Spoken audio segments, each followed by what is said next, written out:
नजर रखना चाहती हूँ। जैसा कि हम सभी को याद है कि किसी भी कार्यक्रम को शुरू करने से पहले भारत की एक परंपरा है कि पहले अतिथि का स्वागत और उससे पहले हम उस परम सत्ता को याद करते हैं जिससे हम सभी यहाँ पर हैं। जीवन है, मृत्यु है और जिससे हम सभी यहाँ उपस्थित हैं, उस परम सत्ता को याद करेंगे। लेकिन उससे पहले आप जैसे ब्यूटीफुल ऑडियंस के लिए मेरे पास कुछ शब्द हैं जिससे मैं आप सभी का वेलकम करना चाहती हूँ कि खुशियाँ नगमे बिखेर रही हैं, खुशियाँ नगमे बिखेर रही हैं, दबी पाँव आकर कुछ कह रही है। आज का दिन बड़ा ही खास है, आज का दिन बड़ा ही खास है क्योंकि कार्यक्रम में पधारे स्वयं आप हैं। तो दिल से करते हैं आपका स्वागत, अभिनंदन और वेलकम, क्योंकि आप ही आज के हमारे कार्यक्रम के शान हैं। जोरदार तालियां एक बार अपने लिए।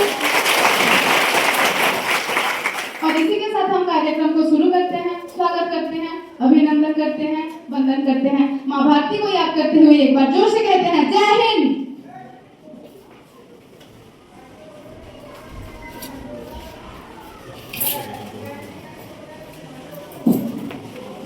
माननीय सदस्यगण, मेरे आपसे ये निवेदन है कि कृपया शांति बनाए। सदन में अध्यक्ष महोदया पधार रहे हैं।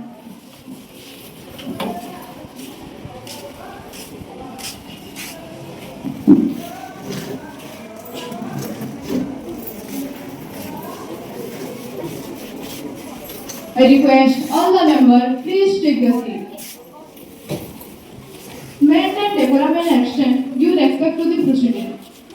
I request Secretary General to proceed by taking the oath of affirmation.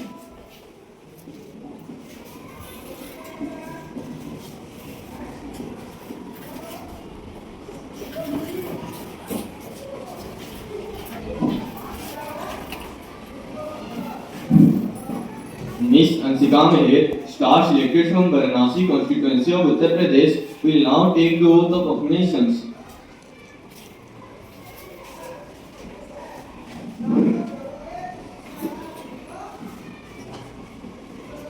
Madam, do you want to take the oath of affirmation? Yes, In which language would you like to take the oath of affirmation? in Hindi. Okay, proceed.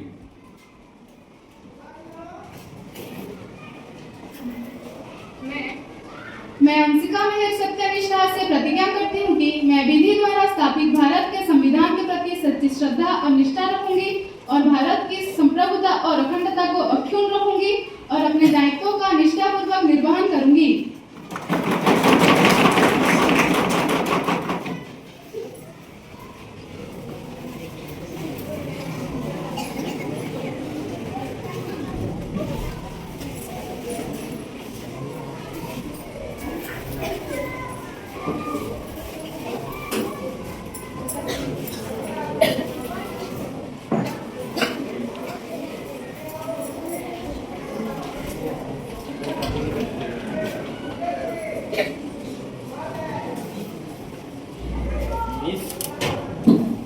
Miss Chiteswari Gaud, MP from Bihar, please.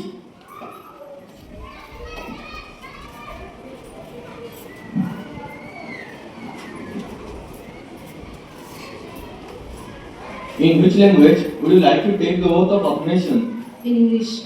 Okay, proceed.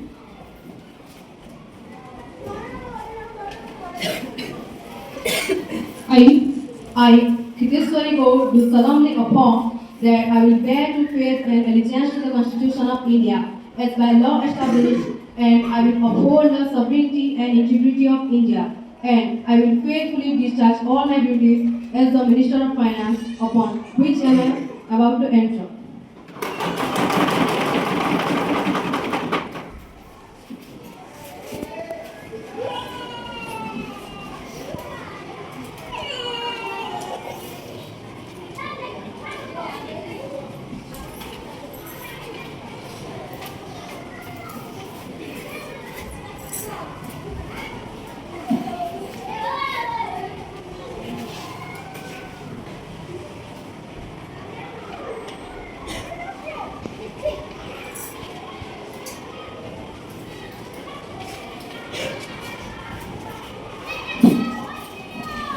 Miss Arpita Sahu, MP from Uttarakhand, please.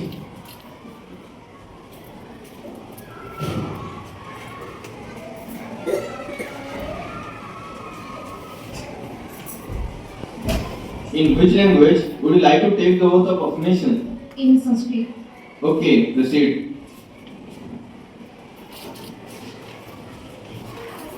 अहम अर्पिताशामि सत्यनिष्ठया प्रतिजनमि यद्विधिना संस्थापितस्य भारतस्य संविधानस्य प्रति श्रद्धां निष्ठां च निर्वहिष्यामि भारतसंविधानस्य प्रति अखण्डतां च अक्षुण्णां रक्षिष्यामि स्वकर्तव्यं च निष्ठया निर्वहिष्यामि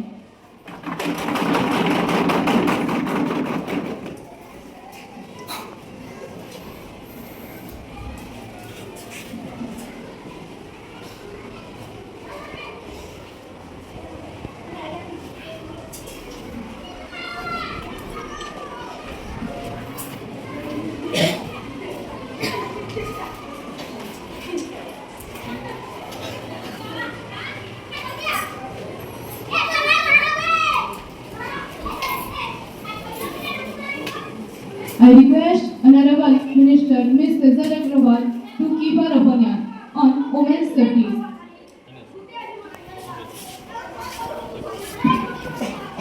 honourable madam speaker, आदरणीय संसदगण, मैं सेजल अग्रवाल सदन का प्रतिनिधित्व करते हुए इस सदन में महिलाओं की सुरक्षा जैसी अत्यंत महत्वपूर्ण विषय पर अपने विचार रखने जा रही हूँ। आज भारत हर क्षेत्र में प्रगति कर रहा है। विज्ञान, शिक्षा, खेल और अर्थव्यवस्था में हम नई ऊंचाइयां छुई हैं, लेकिन इसके बावजूद महिलाओं की सुरक्षा अब भी एक गंभीर चुनौती बनी हुई है।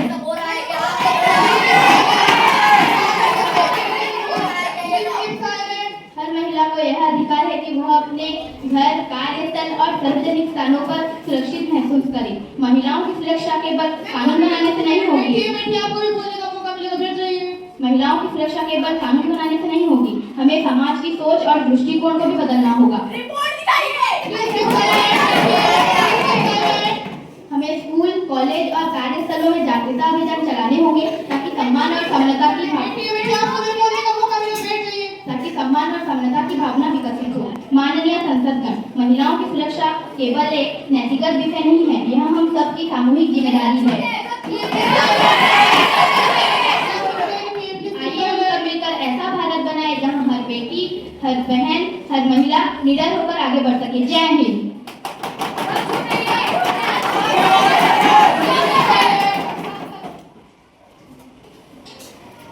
I request Honorable Minister Ms. Anshika Mahil to keep her opinion on GST.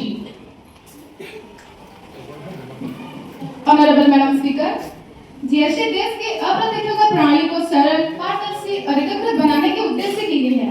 Bharat सरकार का कहना है कि जीएसटी से एक देश, एक कर, एक बाजार की अवधारणा साकार होगी।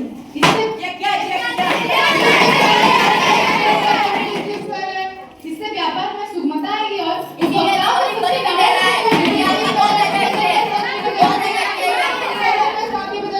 इसके अलावा डिजिटल बिलिंग और रियल टाइम ट्रैकिंग से पारदर्शिता बढ़ेगी।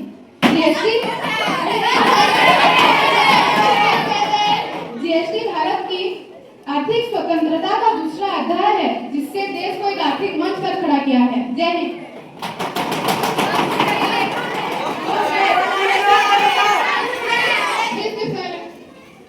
इस पर विपक्ष अपनी पक्ष रखे।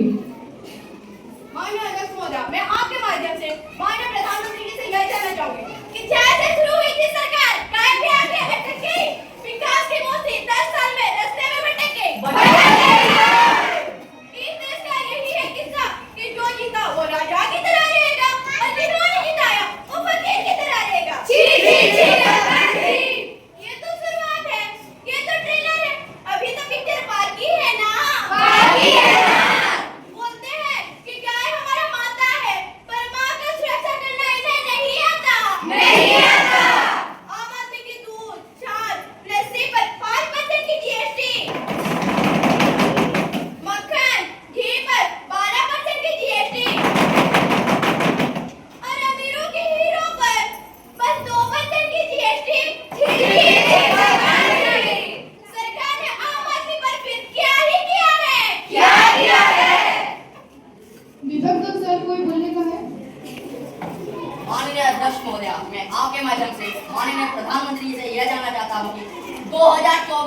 आपकी सरकार ने लोगों को सिर्फ कागज से उलझा रखा है।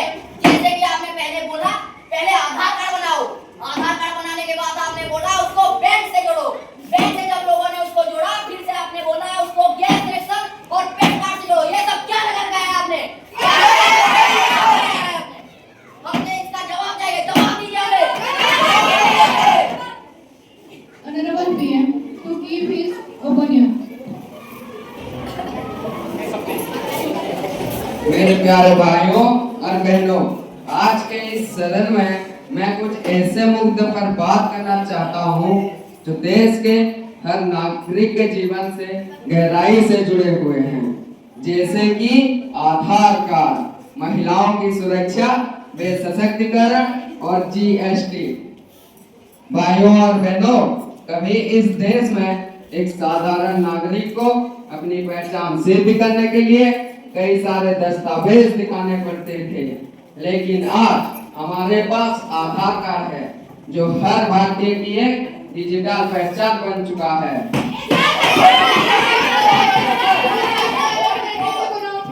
मेरे प्यारे भाइयों और बहनों, आज सब्सिडी सीधे खाते में आता है। पेंशन, छात्रवृत्ति और गैस सब्सिडी बिना किसी भी चर्या के हमको मिल रही है। हमने भ्रष्टाचारों की जड़ पर प्रहार किया है, क्योंकि अब पैसा सीधा जनता के खाते में आता है।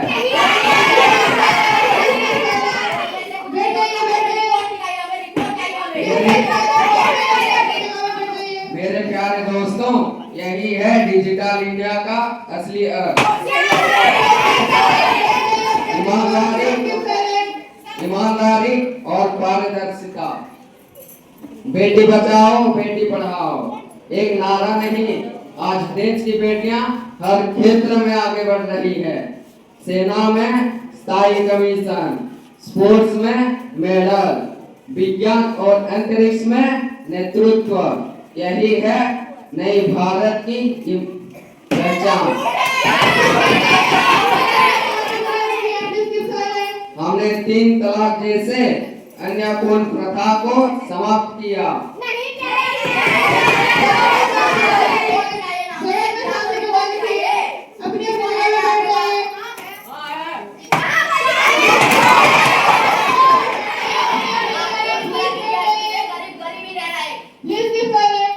जीएसटी नेटवर्क हर लेन देन का रिकॉर्ड है, और यही है नई भारत की ईमानदारी की पहचान।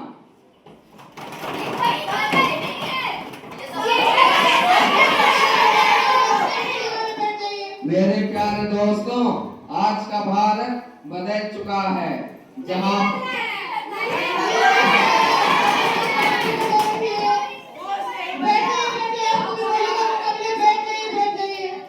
पहले भ्रष्टाचार था वहां अब पारदर्शिता है, जहां पहले डर था वहां अब विश्वास है, और जहां पहले निराशा थी वहां अब नई भारत की आत्मविश्वास है। हमारी सरकार का लक्ष्य स्पष्ट है, सबका साथ, सबका विकास, सबका विश्वास और सबका प्रयास। जय हिंद।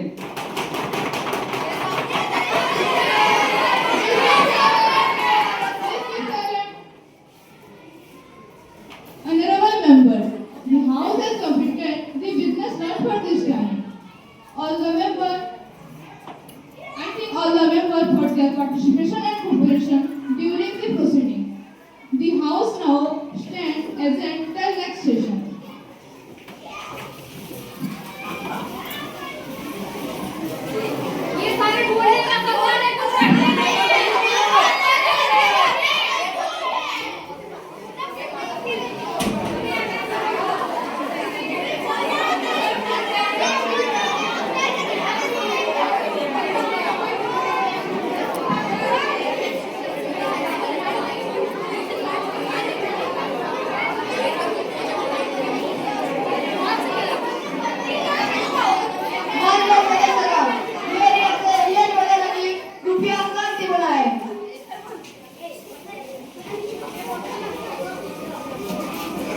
सदन में अध्यक्ष महोदय पधार रहे हैं।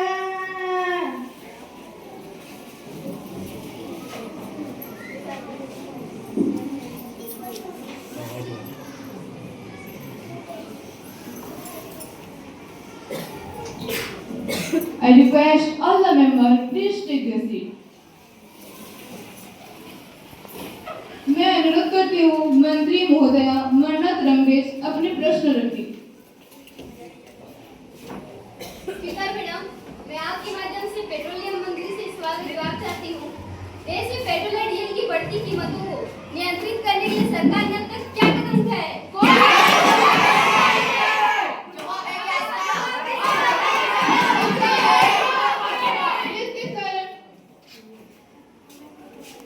माननीय पेट्रोलियम मंत्री इसका उत्तर रखिए। मैडम स्पीकर, मैं आपके माध्यम से मंत्री जी का उत्तर रखना चाहती हूँ।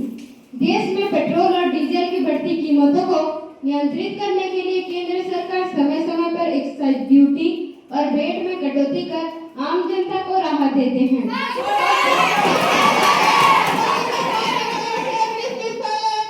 बायोफ्यूल नीति के माध्यम से पेट्रोलियम पर निर्भरता घटाने की कोशिश की जा रही है।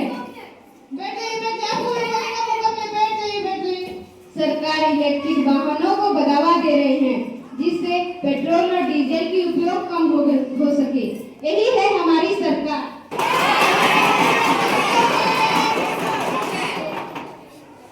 मैं अनुरोध करूंगी मंत्री महोदया आयशा में अपने प्रश्न रखिए। स्पीकर मैडम, आपके माध्यम से माननीय शिक्षा मंत्री से ये जानना चाहती हूँ कि सरकार कार्यस्थलों और शिक्षानुष्ठान में महिलाओं को उत्पीड़न रोकने के लिए क्या ठोस कदम उठाए हैं?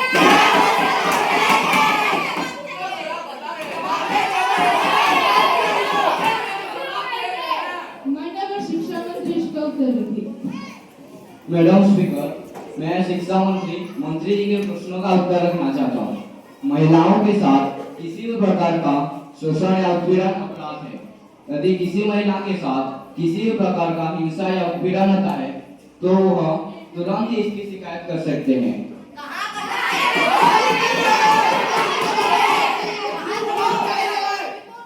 इसके लिए महिला हेल्पलाइन नंबर 181 पर कॉल करें।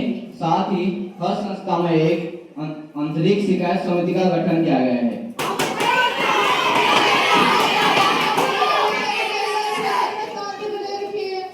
जहां कार्यस्थलों पर आंतरिक शिकायत का दर्ज कराया जा सकता है।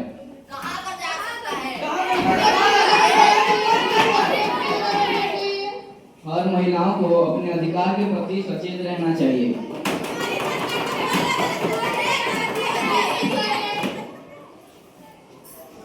मैं अनुरोध करूंगी मंत्री महोदय जतिन मेहर अपने प्रश्न रखिए।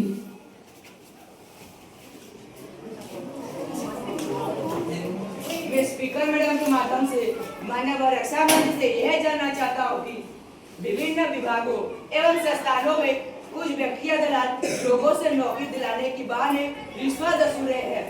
ऐसे भ्रष्टाचार को रोकने के लिए आपकी सरकार क्या क्या कदम उठा रही है?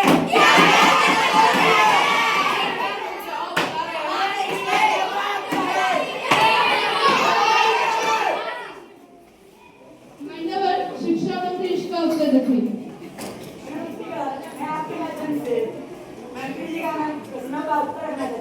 सरकार इस प्रकार शिकायतों को गंभीरता से ले रही है।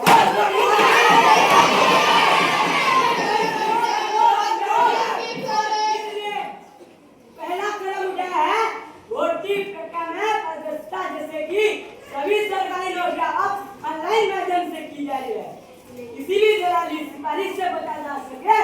दूसरी, भर्ती प्रक्रिया में पारदर्शिता अधिनियम, जैसे कि सरकारी नौकरियां के दिलाने के नाम पर रिश्वत लेने या देने वालों को कड़ी सजा का प्रावधान किया गया है।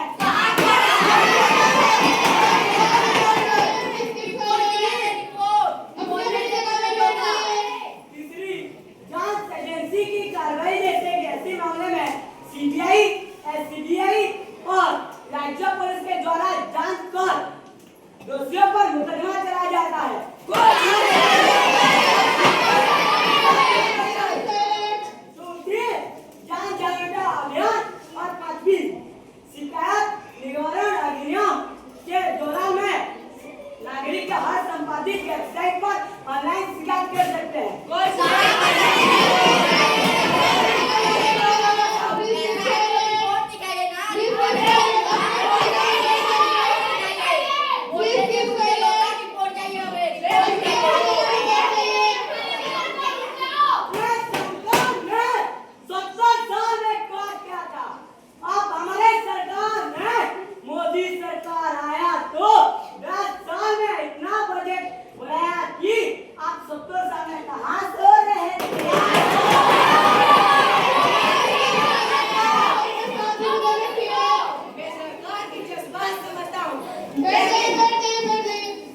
70 साल में सो रहे थे तो और 10 साल में क्या झुक रहे थे बाबा जी?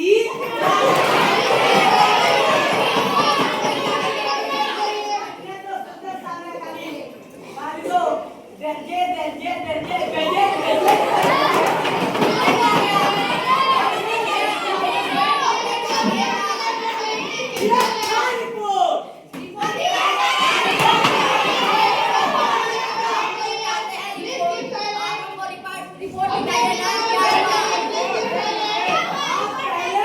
रिपोर्ट खोज के तो देखो, तुम घर में बैठ के सो रहे थे और कहाँ से आएगा रिपोर्ट भाई?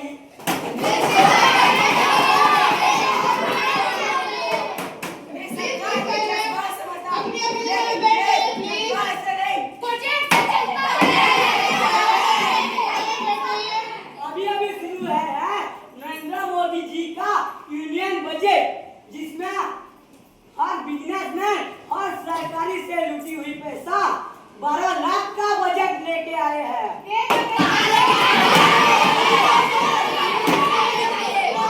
यूनियन बजट में आप कहाँ से रहे थे?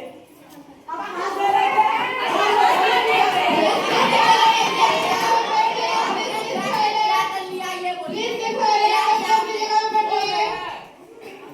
आपके सरकार ने 70 साल में क्या किया? खाली बजट है। हमें तो 10 साल में बजट आधा से आधा पूरा हो गए।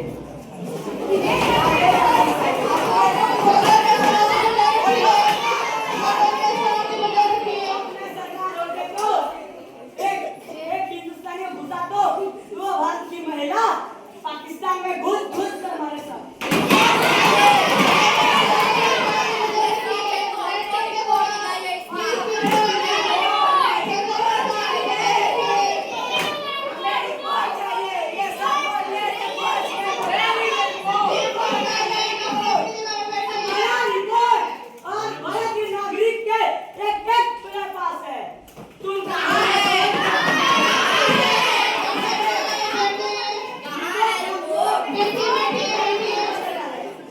रिपोर्ट तुमको दे दो, हम बाहर से पूछ के अपन बोलेंगे। अब क्यों नहीं देगा?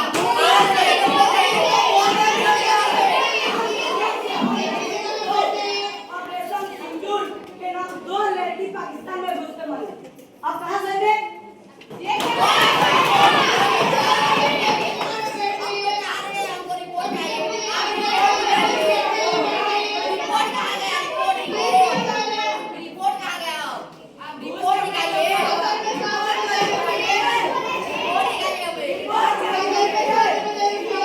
विदेश मंत्री से यह जानना चाहूंगी कि क्या सरकार इस बात से अवगत है कि हाल ही के समय में भारत के अंतर्राष्ट्रीय संबंधों और कूटनीतिक गतिविधियों में महत्वपूर्ण घटनाएं हुई है? यदि हाँ, तो भारत के विदेश नीति के तहत इन घटनाओं के प्रभाव और कदम क्या रहे हैं? रुक जाओ।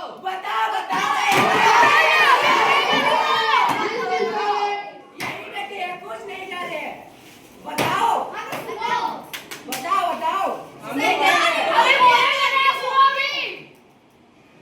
सरकार ने भारतीय नागरिकों और हितों की सुरक्षा सुनिश्चित करने के लिए कौन से विशेष उपाय किए हैं या प्रस्तावित किए हैं?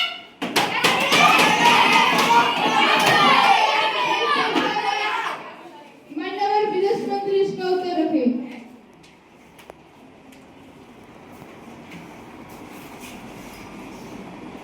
मैडम स्पीकर, मैं विदेश मंत्री इस प्रश्न का उत्तर रखना चाहती हूँ। जी हाँ श्रीमान, सरकार आपके इस बात से पूरी तरह से अवगत है कि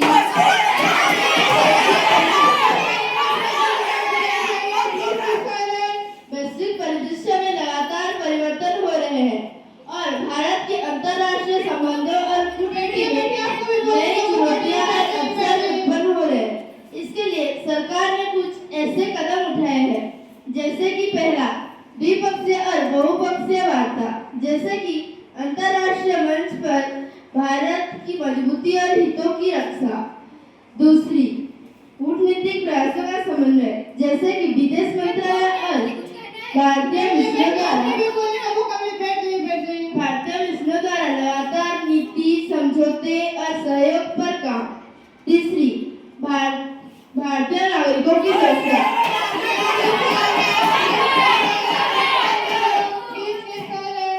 जैसे कि विदेश में फंसे भारतीय नागरिकों के लिए विशेष सहायता और निकासी कार्यक्रम।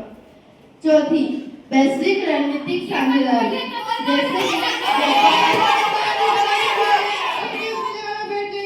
जैसे कि व्यापार, निवेश, रक्षा और विज्ञान तकनीक,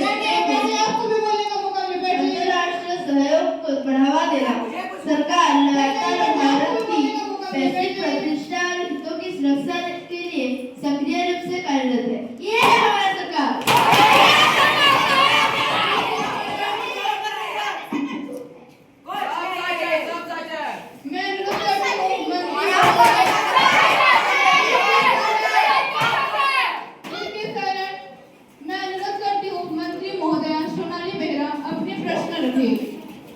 Honorable Madam Speaker, मैं आपके माध्यम से माननीय कानून और न्याय मंत्री से यह जानना चाहती हूँ कि क्या सरकार इस बात से अवगत है कि देश के विभिन्न क्षेत्रों में कानून और व्यवस्था की स्थिति में चुनौतियाँ सामने आ रही हैं? यदि हाँ, तो इस स्थिति को सुधारने और आम जनता की सुरक्षा सुनिश्चित करने के लिए सरकार ने कौन से कदम या नीतियाँ लागू किए हैं?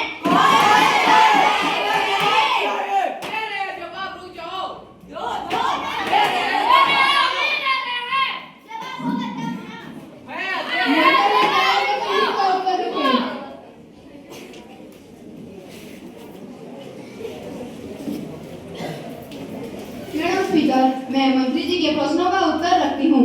जी हाँ श्रीमान, सरकार इस बात से पूरी तरह अवगत है कि देश के विभिन्न हिस्सों में कानून और व्यवस्था बनाए रखना एक प्राथमिक चुनौती है। सरकार कुछ क्यों नहीं कर रही है?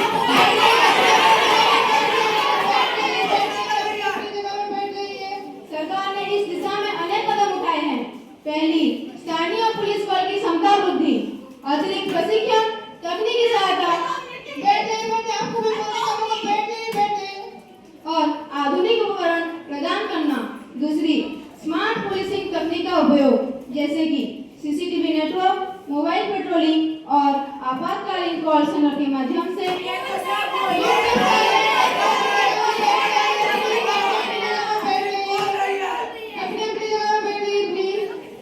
आपातकालीन कॉल सेंटर के माध्यम से अपराध की रोकथाम। तीसरी, कानूनी जागरूकता कार्यक्रम, नागरिकों को उनके अधिकार और कर्तव्यों के प्रति शिक्षित करना।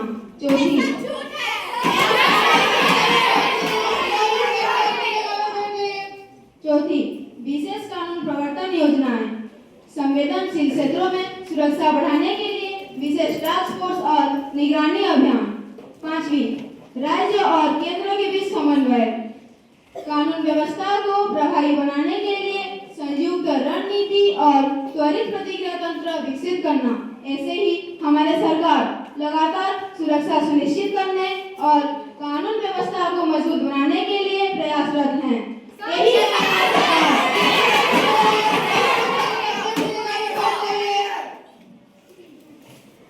मैं अनुरोध करूंगी मंत्री महोदय प्रत्युष महांती अपने प्रश्न रखें।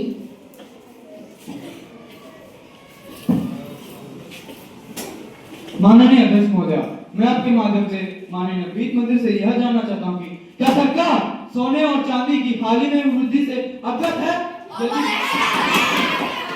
यदि हाँ, तो इस वृद्धि के लिए कौन कौन से कारक जिम्मेदार हैं? और कीमती धातुओं की कीमतों को स्थिर रखने और उपभोक्ताओं एवं निवेशकों की सुरक्षा के लिए कौन कौन से कदम उठाए जाने प्रस्तावित हैं? हमें जवाब चाहिए। माननीय वित्त मंत्री इसका उत्तर रखें। Honorable Madam Speaker, मैं वित्त मंत्री आपके माध्यम से मंत्री जी का उत्तर रखना चाहती हूँ। तो जी हाँ श्रीमान, सरकार सोने और चांदी की कीमतों में हाल ही में हुई वृद्धि से अवगत है।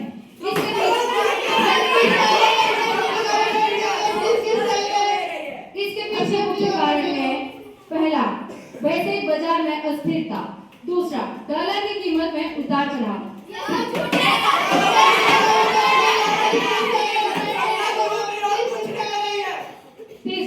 निवेशकों द्वारा सेफ हेवन के रूप में कीमती धातुओं का मांग में वृद्धि। क्या आपके पास रिपोर्ट है?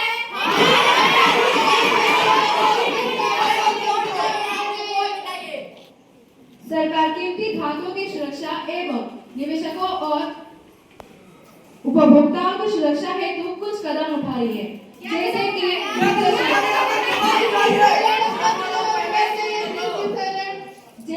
वित्तीय जागरूकता और निवेशक और प्रभावी नीति एवं कदम लागू कर रही है ताकि बाजार में स्थिरता बनी रहे। आपको भी बोलने का मौका मिले, बैठ जाइए। कुछ नहीं ये सब बोल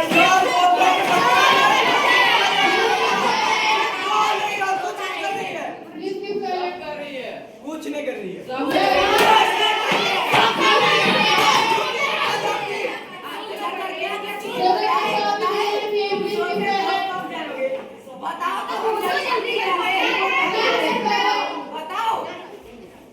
मैं अनुरोध करूंगी मंत्री महोदया आयुषी जयप्रिया अपने प्रश्न रखें।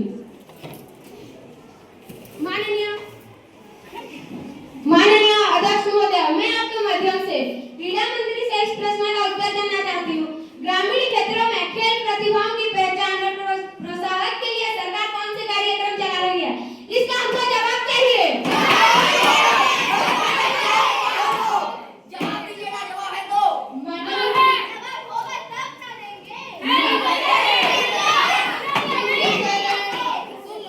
मैडम और क्रीड़ा मंत्री इसका उत्तर रखें।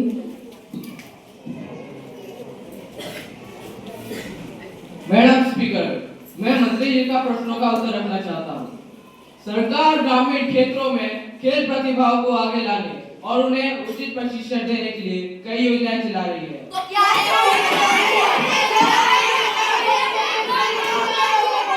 प्रमुख योजना इस प्रकार है। पहला, खेलो इंडिया योजना। दूसरा, नेहरू युवा केंद्र संगठन।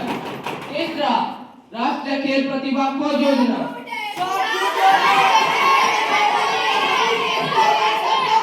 चौथा, खेल अकादमी और प्रशिक्षण केंद्र की स्थापना।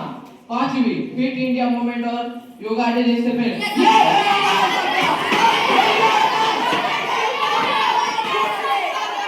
बोलने से कुछ नहीं होता, रिपोर्ट दिखाइए हमें।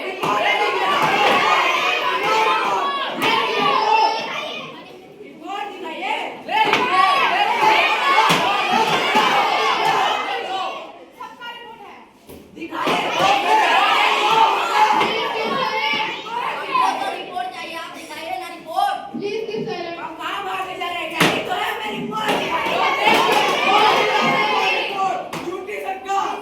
मैं अनुरोध करती हूँ मंत्री महोदया अर्पिता साहू अपने प्रश्न रखें। माननीय अध्यक्ष महोदय, मैं आपके माध्यम से माननीय सड़क परिवहन एवं राजमार्ग मंत्री से इस प्रश्न का उत्तर जानना चाहती हूँ। ओडिशा के लिए विशेष पैकेज में कितने परियोजनाएं शामिल की गई है और उन सभी परियोजनाओं की वर्तमान स्थिति क्या है? अब तक इसके अंतर्गत कितनी राशि व्यय की गई है? हमें इसका जवाब चाहिए। दो जल्दी जवाब।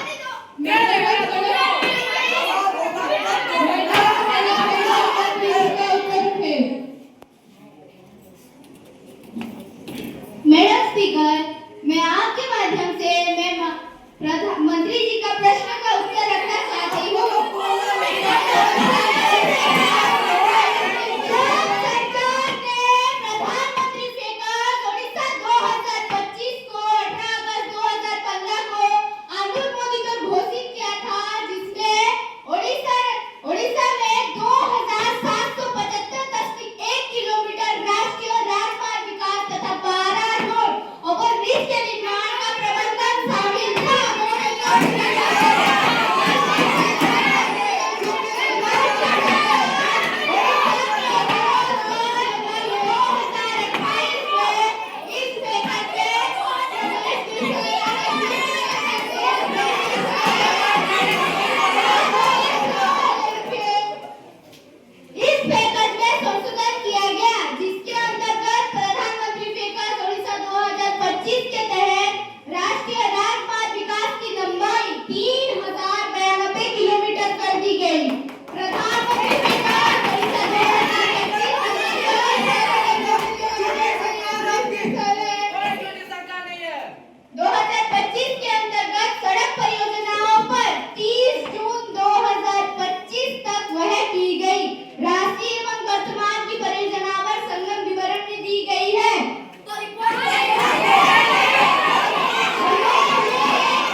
छाया